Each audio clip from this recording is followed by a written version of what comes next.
Hello and welcome to this maiden episode of Engineering Watch Interactions. It's an attempt to bring exciting and illuminating interactions with various members of the engineering community.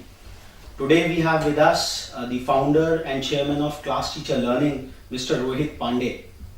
Armed with a mechanical engineering degree, Mr. Pande graduated in the year 1995 from IIT Delhi. He had a subsequent stint at IIM Calcutta and worked for a couple of years with Accenture. He subsequently founded Classteacher Learning for his passion in educational technology. Having served the industry for over 12 years, he would be considered as a veteran. He has deployed innovative products and solutions across countries and cultures. Mr. Pande is now focusing his energies on forging global collaborations and partnerships for resource sharing and insights.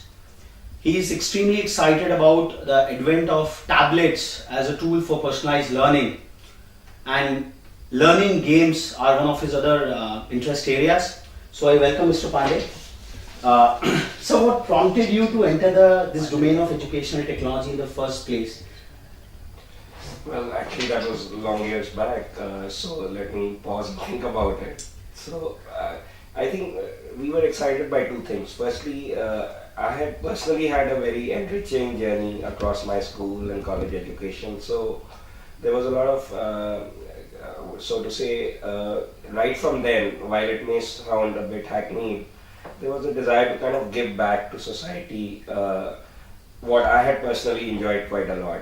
So, and the second was, and maybe I don't know, only history and time will tell whether we read that correctly or not. I did feel that this whole, both the networking of computers on the internet as well as the fact that there is a certain intelligence that the computers could bring into the education process, that seemed to have a lot of scale and impact possibility for me. Okay. In what ways do you think that educational technologies are transforming, revolutionizing the teaching and learning process? And what has been the contribution of Classteacher in this metamorphosis? See, I think there was a study recently. I was in a summit in Qatar and a lot of people were presenting their studies. There were global thinkers in education from across the world, and there was this whole debate on technology as it inevitably comes. So before I kind of answer your question, what way is it revolutionizing? I think the number one impact, so if we study school systems across the world and we see the ones which are performing the best, systems which respect teachers, where teaching as a profession relative to other professions in society is valued higher, example Finland, are performing much better than systems where, whatever. So my point is, whatever you may do through technology, the real revolution in teaching learning is through people. Now, having said that, it has become, the revolution in teaching learning is merely a catch-up, because if you see a life of a child who's a digital native, his life is so fundamentally around interactive devices, while his teaching world is seeped in a culture which comes from 100 years back. So before it starts revolutionizing teaching and learning, to my mind, technology merely has to play enough catch up so that his life of his, so to say, real alternate life and his life in school merge.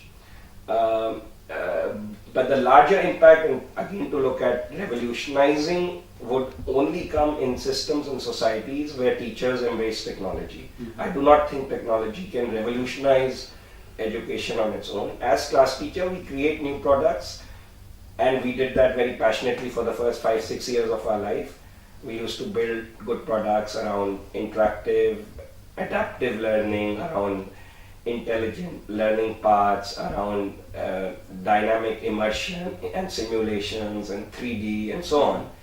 But in the last 6 years, or the second half of our journey, we realized that more than creating new products, it's about how you engage with the community and get them adopted, which is the critical game changer. That's great, sir.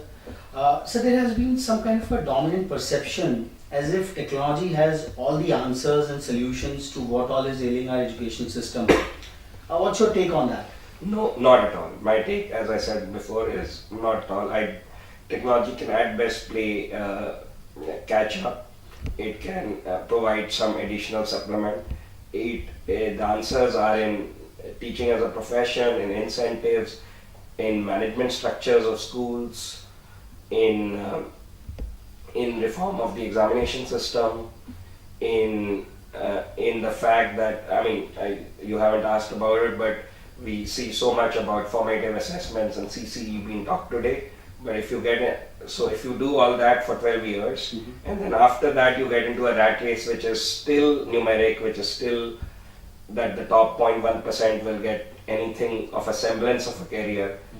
I don't think we have to remove these fundamental, so to say, incongruities to solve this piece. But I don't think technology is part of But it. somewhere the entire policy deliberation, like in India at least, like it's somewhere revolving around technology as if it's the panacea for everything. Like the one tablet will just solve it all. What you will say on that? So that argument is ridiculous at two levels. One, it is ridiculous for technology itself, but more importantly and more ridiculously, when you start presenting certain chips which are designed in the alleys of Shenzhen, China, as the solution to India's education problem, any educated person can only laugh about it. Okay, fair enough, sir. So in the Indian tradition, you know that teacher has been the pivot of all learning. Even we remember our favorite teachers till this date. We revere and respect them. Where does the real class teachers fit in an era of digital class teachers? And where do you see this equilibrium setting in? So, to be fair to teachers, while a lot of what I have done in the last 12 years has been seen by many in the teaching community as threatening their very existence. But increasingly, I think over the years, I've also started thinking like many of the teachers. So, there's a tremendous challenge and struggle going on in classrooms today, wherein children have access to information, to knowledge from various sources which are other than their teachers. And so teachers are kind of struggling to keep pace. And of course, as social structures and traditional respect for elders in society also starts diminishing, try to imagine to be a teacher in such a classroom today and to transact with those children, earn their respect through knowledge. So it's a tremendous struggle for teachers, but the only word of caution I would have here is that embracing technology as their own thing rather than fighting it is in their larger interest. But of course teachers will adopt it at their own pace, but broadly the idea of turning technology from a foe to a friend in their own struggle in the classroom would go a long way in making teachers more popular and be more effective in classrooms. So where do you see this equilibrium setting in? Because even among the students, like they are, howsoever the teacher is proactive in using technology, but in a kiddish kind of a mentality, he says that I have now Google and I can just get through any information which is required. So how this equilibrium will set in where the respect of the teacher still remains? Teachers would be coming up and evolving with the technology space, but so I have heard this phrase, and again it's an abused phrase, but if we try to kind of think through and imagine how can a teacher shift from being a sage on the stage to a guide by the side?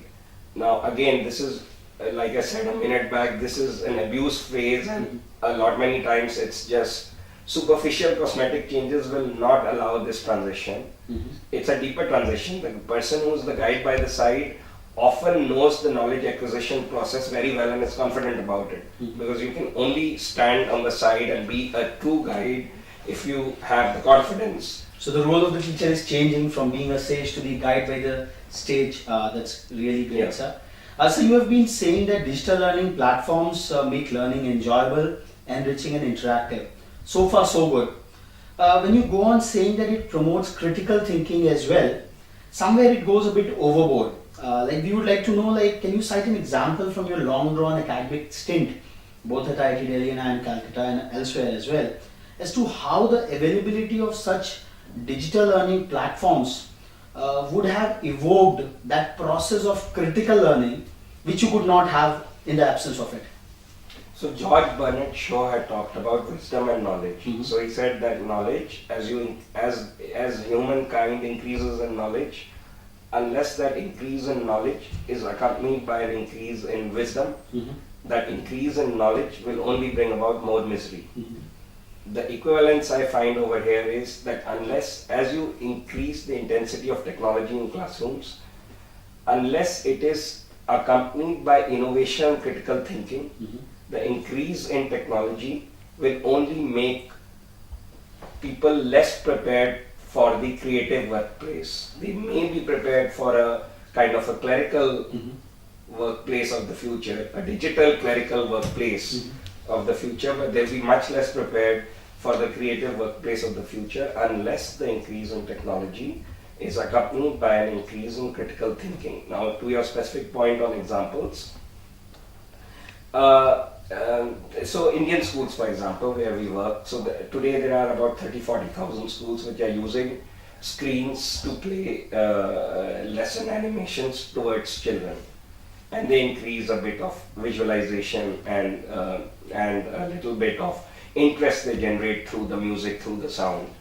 But unless children are, but we find this to A, start losing appeal soon in a school, and B, not having long-term implication on learning, because children are not engaged. You are still a passive observer to a phenomena. Mm-hmm. So unless you are engaged with a phenomena, you are participating in creating scenarios. So as an example, if you are throwing a projectile on a screen, and you actually throw that, say, a football at 50-degree angle, and then again at 40-degree angle, and then at 45-degree angle, you will see that the ball will travel the maximum distance when you hit it at 45-degree. Mm-hmm. And you will see it for yourself. Mm-hmm. That will allow you a much greater retention, A, and also a better absorption of the phenomena. So technology has to innovate on critical thinking for it to be meaningful in classrooms. So you mean to say that when you were taught the projectile motion, like if you would have been given a animation as to a 45-degree projection, if it goes the maximum distance? Yeah. What I'm saying is that if I had been given another film about it, it would have helped in that minute. But unless I would have been immersed in a situation where I was asked to do something Mm-hmm. and to make mistakes and to learn from my mistakes, that's the way I would have learned much more and retained it also much more. Okay, that's very good, sir. Sir, as we said in your introduction, like you are quite fascinated about the emergence of this tablet scenario where personalized learning will take a new dimension. So how do you like to define ClassPad, which is your flagship product which is being offered? How do you define it? Is it just a digital tool or a well-defined digital product which can evoke the emergence of the higher cognitive skills which you have been talking about? So I would like first a word of caution. I think when a ClassPad is, or any such device, or even an Apple iPad, is deployed in a school setting, like I have been saying through the last 10 minutes, it is the teachers in the school Mm-hmm. who will determine the fate of that tool in that school. So I do not think any such technology should ever claim Mm-hmm. that it will be able to do anything independent of them Mm-hmm. in the school. Now, having said that, the ClassPad comes full of creative learning, simulation, personalized learning paths, continuous learning environments wherein a part of the work is done in the classroom, a part is done at home, parental involvement where parents get snapshot analysis of what the children have done in the class, and they, if they want to intervene, can intervene at the right time. It's about also time, because when you get a report card in a school, it's already too late to make an intervention. It's already time to either celebrate or cry. So from a teacher perspective, you get insights which, if then the teacher wants, she can use to personalize education to each child next morning when she comes to the classroom. So I would say that in a school setting, these devices will work only as well as how the system adopts them, but it comes with a million creative learning possibilities And as we deploy more devices and train more teachers, we get very good results. Okay. So what will be your prescription mix for the principals and the key decision makers in the schools about the due adoption of technology in the teaching and learning process? So I think one of two approaches. So either I think the panacea over here is that either school owners trust a consultant, a particular teacher in a school, maybe sometimes a parent who's ready to take a roadmap for that school for digital technology for 5 years, for 7 years, and trust and put their faith and money behind that thought, or they understand and they immerse themselves and they understand the issues involved here, which are linked to pedagogy, teacher training, hardware and its obsolescence, to parental involvement. So it's a complex project. So half knowledge is dangerous. So either they learn it themselves or they trust somebody. It's, I think, the half knowledge cases which will be left behind. So it's the synergy between the faith and the understanding. Like first you repose a faith in a reputed consultant, and then you take your own understanding towards it. Yeah, because if you try to be in the middle bridge, then you'll be moving in circles. Fair enough, sir. So lastly, like what would be your message to the knowledge-hungry kids of today and their parents, so that probably the country can produce the next stage Ramans and Ramanujans, leveraging the power of educational technology? Because a lot of thing is being said that technology will evoke a lot of innovation in the school system, which somewhere India in its post-independence era, there has been a quite standstill as status quo around that. No, I think the promise for kids is very different from all the issues that we have talked about till now. I don't think kids need to wait for either schools or parents to embark on their personal learning journeys. I think there is enough opportunity for every child under the guidance of either friends, mentors, or that good influence in their lives to embark on personal learning journeys, because knowledge and its also constant adaptation is happening all around us. It's the frameworks that sometimes school systems and mentors can give you, but that thirst has to come from inside, and those who have it today do mostly, although of course there are children on the other side of the digital divide where all of us will need to be a little more conscious of giving them opportunities, but there are enough children on this side of the digital divide who have that opportunity right in front of them in their hands today. So, like having been a veteran in this space, how do you see the Indian education system converging somewhere with the best of the global pedagogies? How do you visualize things coming up in what time frame? A futuristic scenario, what you are envisioning? See, I think the big change is, oasis of private excellence is at one level, and I'm not wanting to read your question as when will the oasis become world class. I'm wanting to read your question as when will the mass system become world class. True. I think that once again over here my thing is not as optimistic as my answer on the last question was. I think when educational governance improves, when the government wakes up, when the government creates, there are simple panacea in terms of vouchers, in terms of voice to parents, in terms of grading of schools, in terms of course, technology, since we talk about it, in terms of incentives of teachers, in terms of teacher evaluation systems, breaking free from some of the trade unions. So there are issues, and yet then finally, how do we view teaching as a profession in society? I think we can't do much until we start attacking, debating these issues.